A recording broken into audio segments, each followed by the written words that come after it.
Thank you for joining us, and you're still on The Press, reaching live from the nation's capital in Abuja. Now we are at the segment where we invite our guests, of course, to analyze most of the headlines on the newspapers this morning. And with us in the studio is Gideon Obande, National President Ochetoha Kidoma. I hope I pronounced that well this time. Sure, you did. Good morning, Gideon. Good morning. It's nice to have you on the program with us. Same here. Okay, it looks like the fuel subsidy is not getting to your part at all. You look radiant. I mean, your white is white. all dashing. All right, let's quickly get into it. For this morning, I'd like to start with the electricity tariff. As of yesterday, the reps cancelled, said they were not going to meddle with fuel hike. But then reverse is the case when it comes to electricity tariff, where it's recorded in Daily Sun, where Senate tells TCN to halt tender for electricity meters, and reps ask NERC not to approve tariff hike. What's your take on that? Yeah. First and foremost, if you look at the communication, it is not reps to discourse. Okay. It is reps to NERC. Okay. Yeah, NERC is a government agency who, in quote, should be seen from the executive arm of government. Okay. So of course, reps, they can talk to NERC, and it's the duty of NERC to talk to the discourse. Okay. In the case of the Senate, they spoke to TCN, saying an agency under government, under the executive. So it's correct. But on fuel hike, Yeah. the past administration started the privatization of the oil sector. Okay. Right? Yeah. So the question is right now, who do you want reps, and the Senate to talk to? The NNPC that used to be talked to before is now a private company. So does that mean this doesn't look good for Nigeria? Because as of yesterday, Falana said NNPCL shouldn't even have the power to actually fix fuel price to start with. Well, Falana is an authority in the field, Okay. so I won't argue with him. Okay. But what I will say is that we have always known that NNPC, in time past, have been responsible for prices.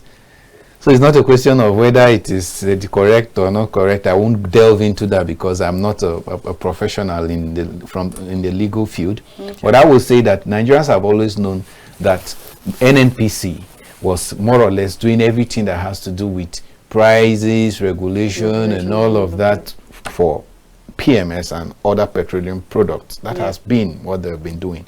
But right now, as I said ab initio, they are now a private firm. So what do you think are the reasons behind the hike in electricity tariff? What must have instigated it? You know, as I will always say, you see, there is an evil that comes with monopoly. Okay? Because for everybody who ventures into business,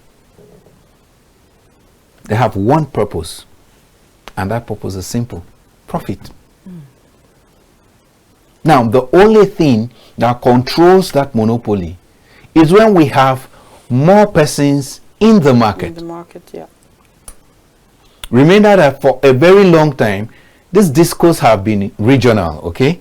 Abuja, this, just this and all of that.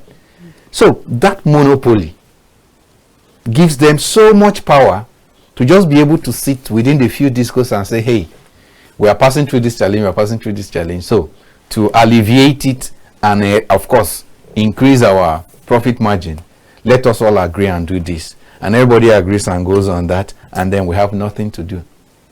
Okay, so you just mentioned that monopoly is most of the issues, but don't you think the federal government, I mean, that's like the number one person that should be able to control all of this? Don't you think there should be policies, even checking or possibly checkmate all of these private institutions that majorly have effects? I mean, they have adverse effects on Nigerians as a whole. I mean, talk about NNPCL saying they do not have power. Now it looks like there's going to be lots of back and forth. NNPCL is saying it's marketers. Marketers is saying, oh, Nigerians, you guys have to look for alternative. Meanwhile, the federal government is just sitting there. Don't you think most of these people should have bodies even though we have the Independent National Electoral Commission, we all know they are not totally independent. They're still dependent on the government for certain fundings and all of this. So don't you think most of these bodies should actually have another place that probably checkmates them? Well, the legislators Okay. are meant to checkmate the executives, okay? The Senate, the reps, that's their duties. Their oversight is over these agencies of government, okay? Yeah. But of course, I know that right now, there are no even committees yet. So, who looks into what? They can only set up ad hoc committees and ask them to do this and do that. So, legislators are responsible for checkmating agencies of government as oversight. My message will be to the leadership of the National Assembly that they are taking too long to put out committees, and Nigerians are bleeding. If committees were to be in place, for instance, if there was a committee on power or a committee on energy or that, it would have been the responsibility of that committee to sit with the relevant agencies of government and possibly invite the active players in the power sector to discuss. But right now, there's no committee. So the leadership of the National Assembly should sit up, brace up, and constitute her committees. But whether we like it or not, the president still has to do more. I mean, the ministerial list is still not out as of today, and then who are we going to rely on at the end of the day? Wonderfully speaking, right? If we have committees at the level of the National Assembly functional, Okay. I want you to know that the ministries are still running because they have permanent secretaries. Wow.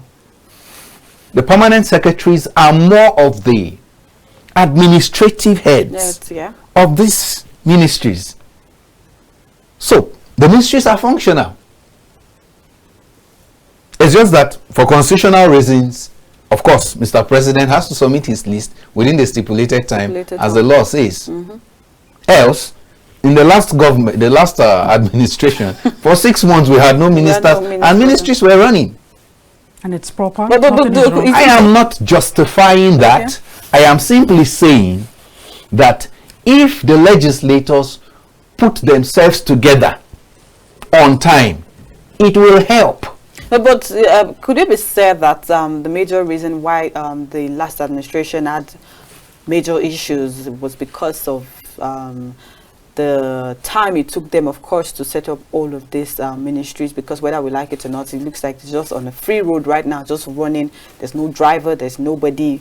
At the end of the day, everybody's checkmating. Nobody's checkmating anybody to say, oh, I'm reporting to this person at the end of the day. But for 6 months, that's a lot. And are we looking to get the same thing again from this said administration? We can't get that because the constitution is clear 60 days. 60 days, okay. And 60 days started counting from May 29. From May 29. So it can't be the same. But this is me to you, okay? Yeah. We cannot say that there is no driver. As I said earlier, the permanent secretary is the administrative head of the ministry. That permanent secretary has all the powers to make sure that the ministry runs. And in issues that by law, the permanent secretary cannot,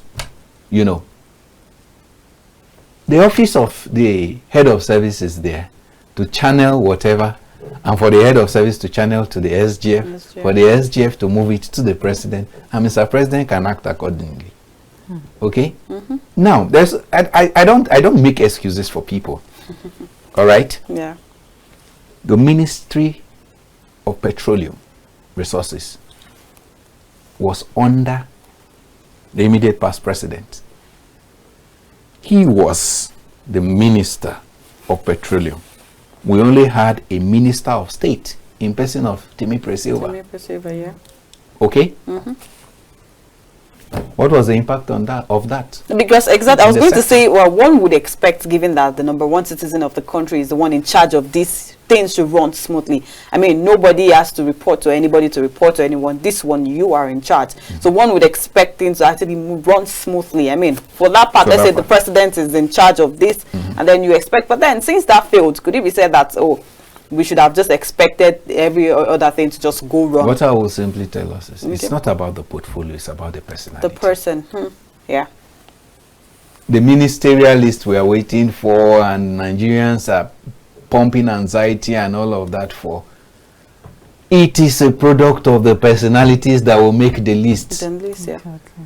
Not the fact that we have ministers in that office.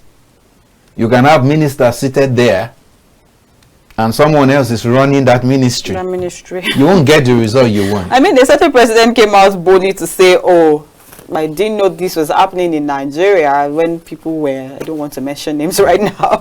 But then let's get into today proper. I've already said it before. I think we had a little discussion about it off air, talking about ghost workers, and they said a particular governor actually cancelled a lot of things. I'm trying to look for it here, but then let me get it from one of the papers. For Vanguard, I think. Okay, this is Justice. Okay, basically it's about ghost workers in Benue, and the governor saying, oh, he found about 2,500 ghost workers. Yes, found it on the Nigerian Tribune. Benue government uncovers salary padding ghost workers. That's on page 28 of Nigerian Tribune. What's your take on that? Okay, this is what I will say.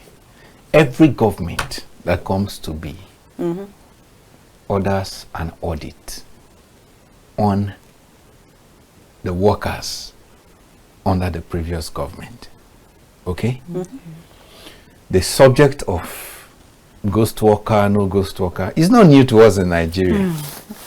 The subject of padding is not new, because even we heard in this same country there was padding in the National Assembly, and that was all we heard. Nigerians want to see the positive impact of these discoveries. If you say you uncovered ghost workers, you uncovered schools that were not in existence and all of that, right?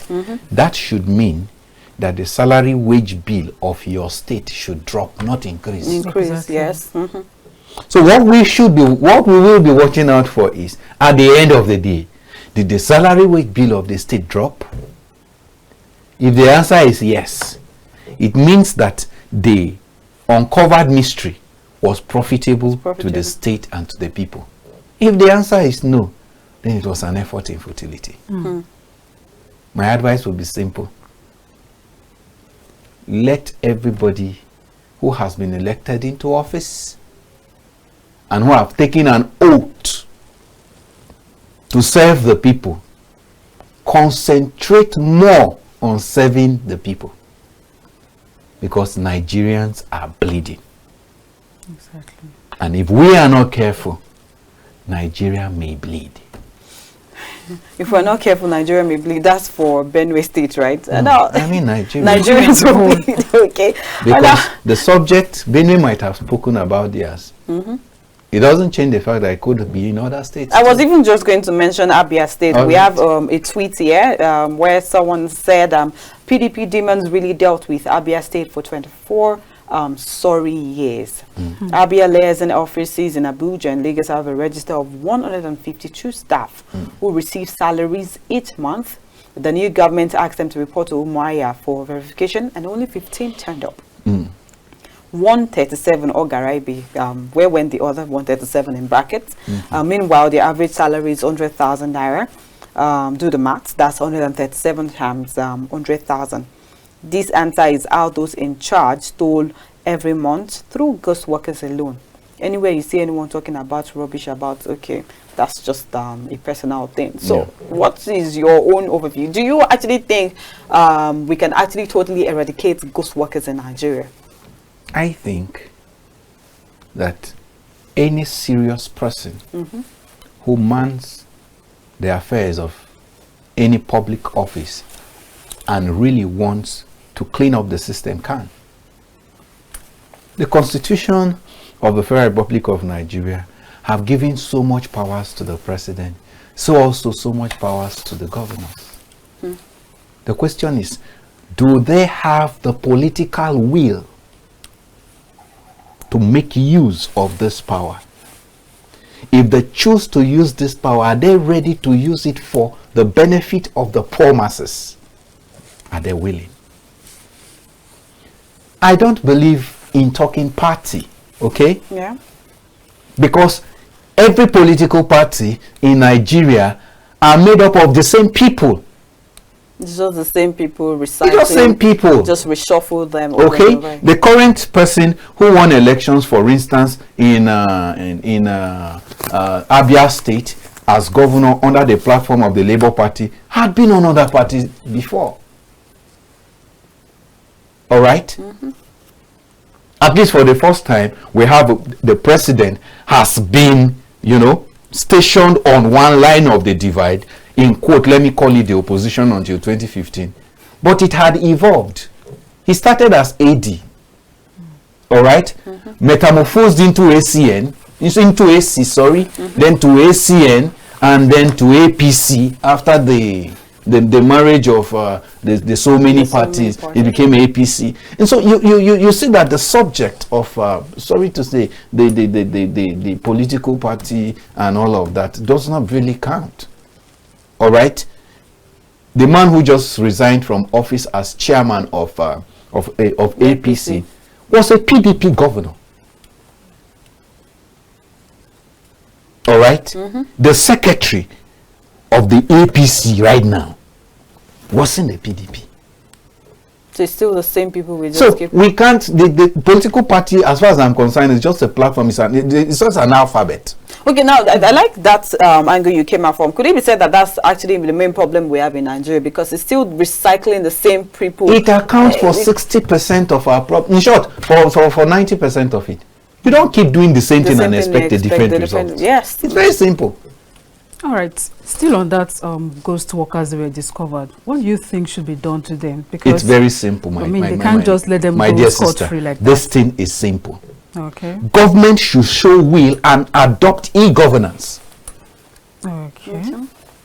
Don't tell me you have done biometrics and you don't have data. How did you do the biometrics? Biometric is not an analog language, for goodness sake. It's a digital language. But then the rate at which we're going in Nigeria right now, if we couldn't get it right with elections, I mean, there's so many questions going on with this last election. Exactly. How do you even expect us to go digital with this right now? Don't you think it would equally be compromised? You will agree with me. Yeah. We didn't get it 100%, but we got some right. Because we have a nobody's becoming somebody because people voted for them. People voted for them, yeah. It means that the process is evolving. Let us see that same process evolving in governance. Don't tell me you conducted biometrics and you don't have data. You just lied. It's not possible. Biometrics says you have fingerprints, yes, you have pictures, and then you are telling me you did biometrics and you don't have data. How did it happen? Which company did that? Miracle. So if the government says we conducted biometrics, that government should have data. Yeah. If the government has data, what you are simply doing is to clean up that data. If there were figures imputed that don't have the requisite biometrics, yeah. You simply clean up the data and remove them. Okay. That shouldn't cost the government anything.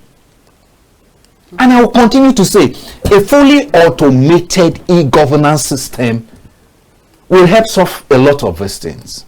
Okay? While we are talking and complaining about ghost workers and all of that, the real workers were.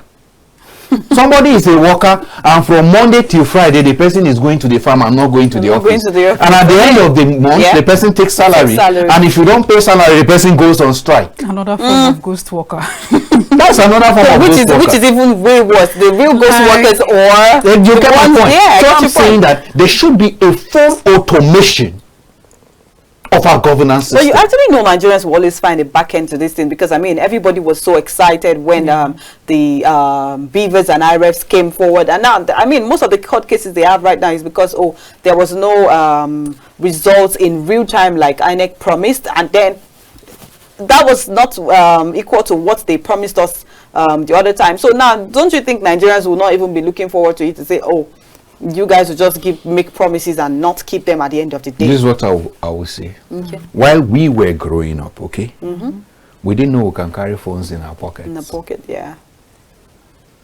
But now, we are carrying phones in our pocket. A child will learn to sit, crawl, walk, before the person will run. All right? Let us be patient with the system. I believe that we are evolving. It may be gradual, but we are heading somewhere. As I said, we got it right at some point. If not for getting it right at some point, how can Labour Party now win election in Abia State? It is because we are getting it right. That is why the people's vote counted. Okay? The norm used to be any party in power will install who they want. Who they want. We lost it in Benue.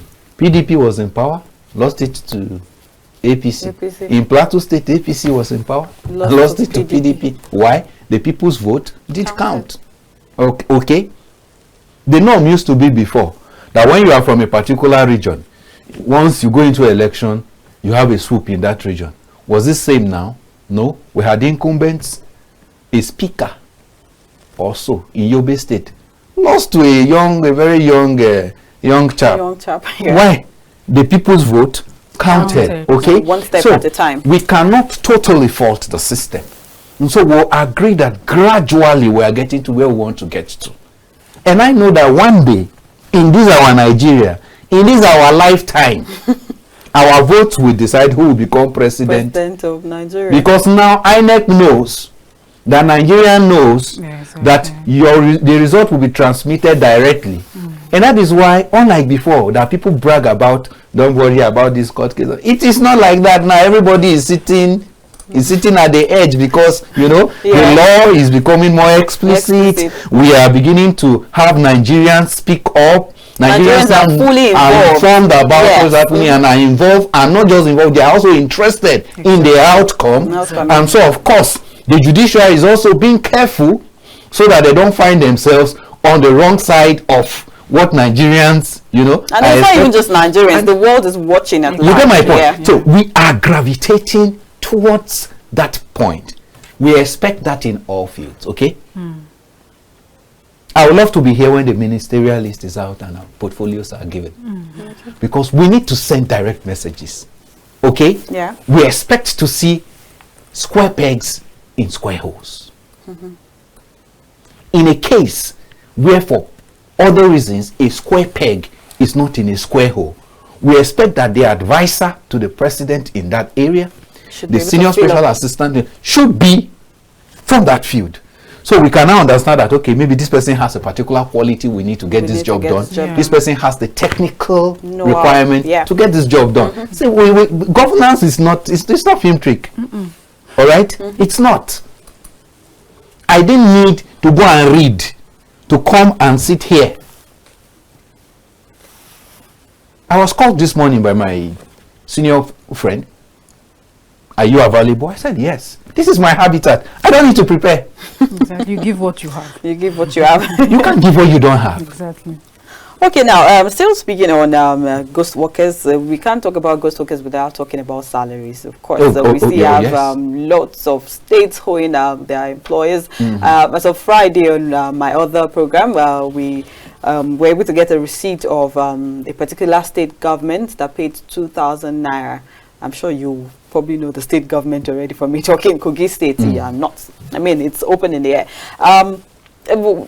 This Nigerian Tribune this morning, I said NERC 6 300% minimum wage increase for local government workers, and then TLC and NUC, and they're still battling and going back and forth with we want 100% increment. And at Pabio as of yesterday, I said, we will actually review the salaries and do something about it. So do you think the salary should have been something that we should even be deliberating about? Because nobody deliberated anything about loan. The only thing we saw was president is about to take loan. Then the next thing we saw was Senate approved loan, and that was it. But this minimum wage and increase and all of that, it looks like there's going to be lots of back and forth.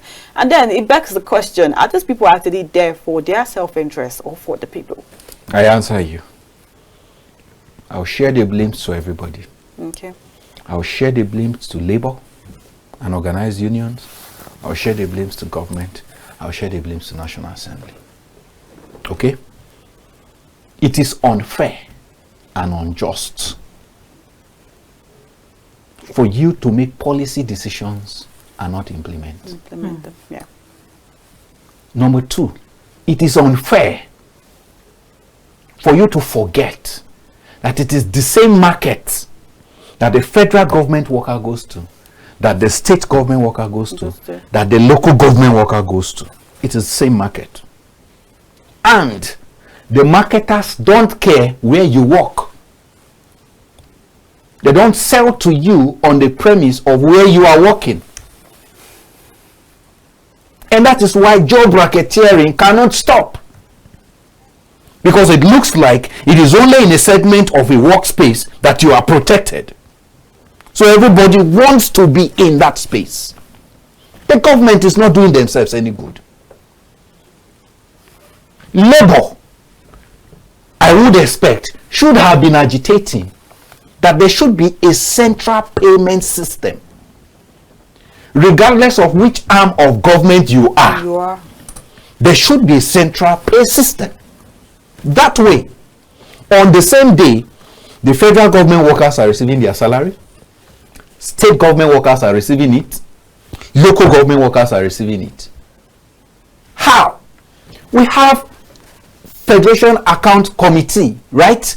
Where the state commissioners of finances are part of, the Minister of Finance and co. What is expected? If your state salary wage bill is X amount, okay? Yeah. It is agreed that the payment should be automated. As such, on the day they are crediting the federal people, they can credit the state people too and credit the local government people. Why do you want the money to first come to the state before you start paying? Why?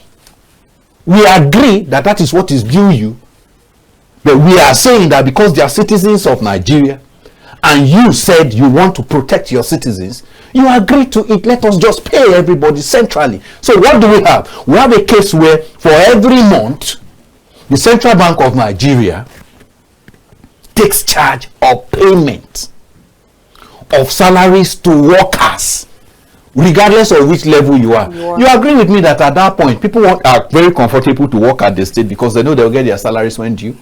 People are okay working at a local government because they'll get their salary as at when due.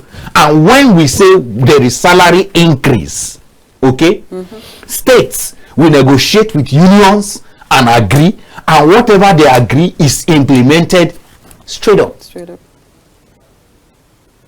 We see the National Assembly it should look into some of these laws that have made it so impossible for some of these processes to work. That's why I said I'm sharing the blame. If there are laws, labor and trade unions should meet the National Assembly to review these laws. Mr. President will demonstrate will and sign it. And implementation commences. Thank God that right now the president, his party has more governors. So the issue of governors did not agree, should not even come in. It should be easier that way for him, if he really wants to help the people. And then, I am saying that before these things even take shape, why do you want to send 8,000? Why? Subsidy palliative. No. But the minimum wage in Nigeria right now is how much? What's the minimum wage? 30,000. 30,000. So whatever you are going to give to Nigerians are palliatives should not be less than the minimum wage. It is called minimum wage because calculations have been done that is the least a Nigerian needs to be able to survive. Okay? Yeah. A lot of factors were taken into consideration to arrive at that figure. So any palliative that is going to be given is not supposed to be less than that figure. Giving less than that figure says that the person cannot survive. As in, we don't need a prophet. That is the definition. Minimum wage says 30K. Less than 30K means the person can't survive. Simple. But even with the 30,000 naira, can even someone survive on 30,000 naira. Given Somebody the in economy. Abuja cannot survive with 30,000 naira. Okay. Okay? Minimum wage. Minimum wage. Okay. Okay? You have to be specific about where in Abuja, because we still have places in Abuja. Yeah, I that know. you will I'm be able to- looking at the urban. municipal, I'm looking at the urban Abuja. Okay. Okay? But somebody in Karamajiji, for example, right, who sells just a kiosk and makes an average of 800 to 1,000 naira a day, right, receiving 30,000 naira monthly, will be a happy person. Let's not be selfish. Those in the rural settlements are more than us in the urban areas. Let's be very frank. So you agree with me that the village woman in, sorry, where you are from Ondo State, where in Ondo State are you from? The village woman there receiving 30k at home and going to farm every day is happy. Okay? The motor packed out that wakes up, goes out, stays shouts the whole day, and at the end of the day gets just maybe 1,000 or 1,500 and is able to eat breakfast, lunch from it and come home with something to keep for dinner because he has to pay rent at the end of the day. He's happy because 30k may even be paying his rent. Okay? Yeah. Practical. The 8,000 even in the village is no money.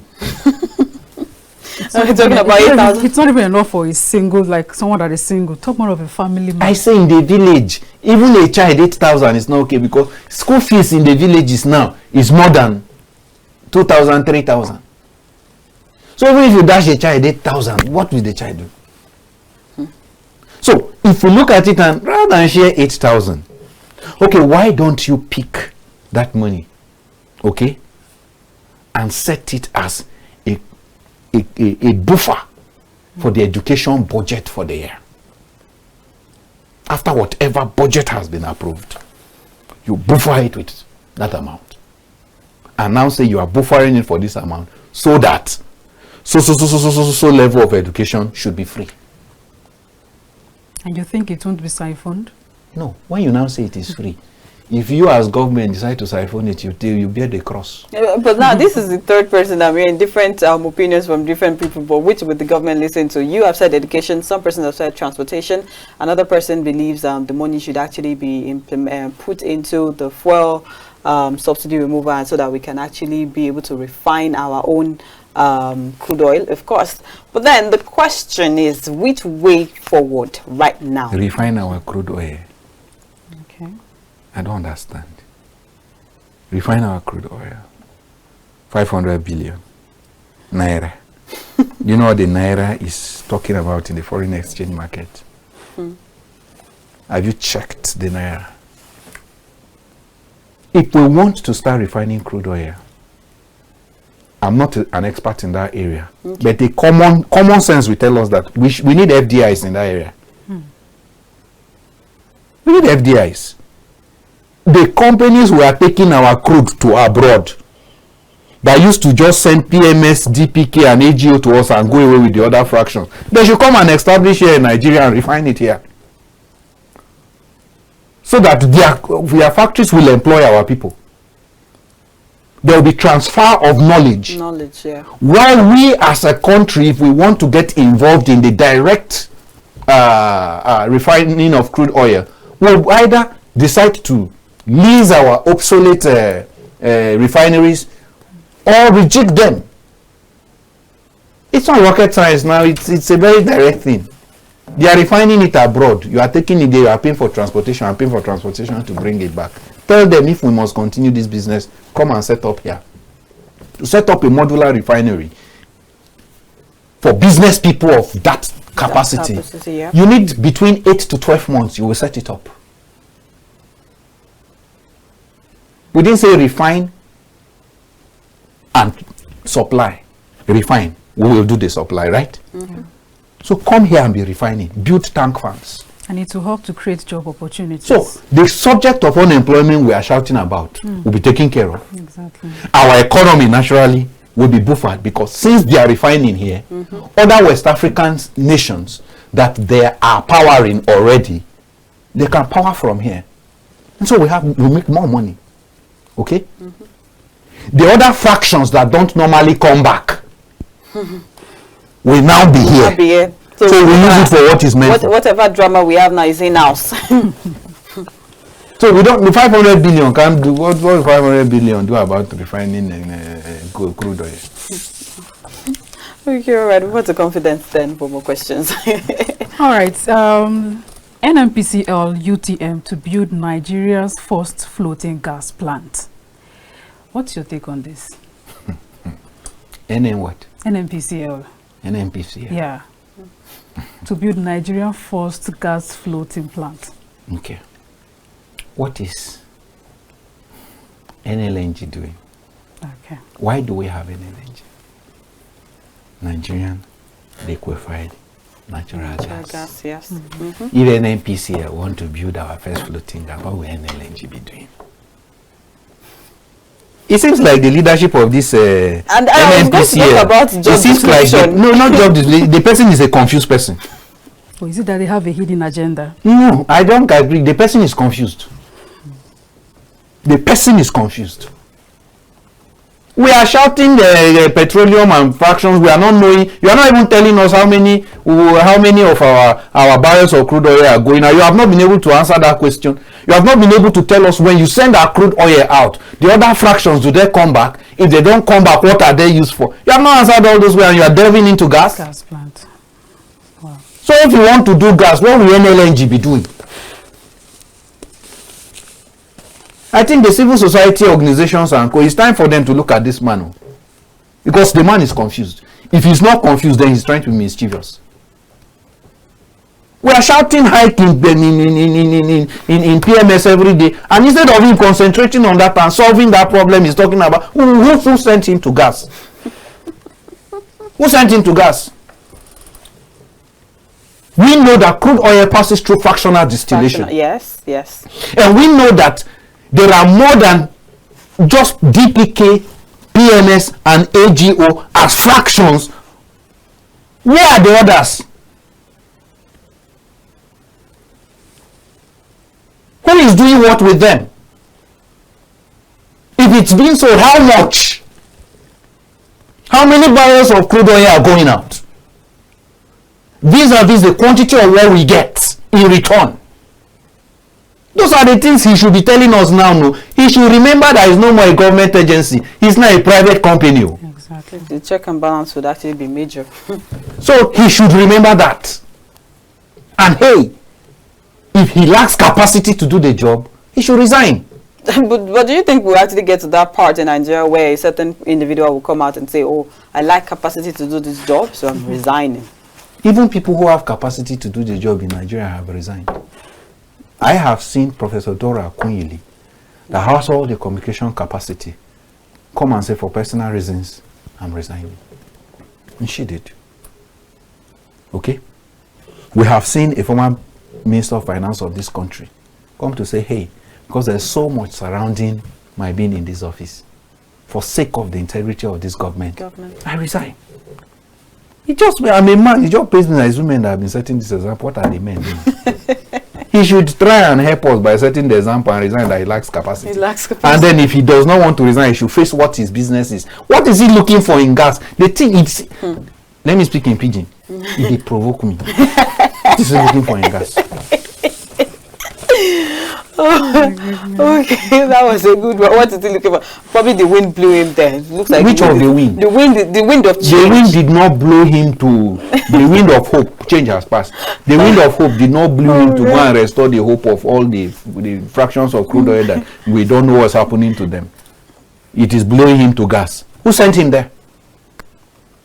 If there's going to be, NNPCL going into gas, we should be hearing that NNPCL and NLNG signs a JV, a joint venture to float. Yes. And I'll now understand that, okay, maybe NNPCL has so much resources right now, and they are trying to, use it to buffer another sector to complement. But you directly, as in all these Nigerian kids, they say, where are you? What's he doing there? You should Are you lost? Also, you should go to where you're supposed to be. You're able, right? Yes. People say also quick. You should go back to where you're supposed to be and stop confusing yourself. Okay, now on the lighter note, since we've gotten to this part where everybody is actually smiling as if there's no fuel increments in the whole of country. There is fuel increment. I used to, from my place before, if I'm coming here, I need just between 800 to 1,000. And how much are you spending? To get here, I spent 2,000. Okay, now for now, imagine 100%. That scenario for people that their salary is 30,000 naira. I mean, exactly my point. That's why I said the urban people. Okay. But if you're saying the urban people, you would agree with me that in Abuja we have people that actually stay outskirts of Abuja, but then their offices are inside town. The fact that the offices are inside town, they are not urban. But they are not rural. They still have to transport themselves from. Exactly. That's why I said the urban people. It's nothing to them. If your office is within the urban center, you are carrying close to the cross of who is living within the urban center. Because you have to come here and run your activities every day. So the bulk part of your time is spent in the urban center. So you are an urban person. The rural people are those whose activities start and ends within the suburbs. If we are talking about Abuja rural. And then of course those outside the urban centers in other of state capitals, of course you can also consider them as such, you know.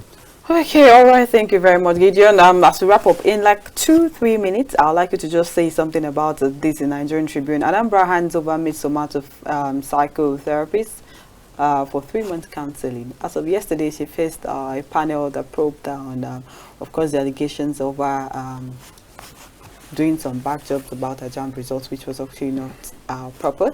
And my guest on the program yesterday said it's actually one step forward, given that that would serve as a deterrent to other people to not do certain things. But do you think it should have actually gotten to this point, given that, I mean, we have politicians walking free on the streets of Nigeria, people that will have embezzled a lot of money?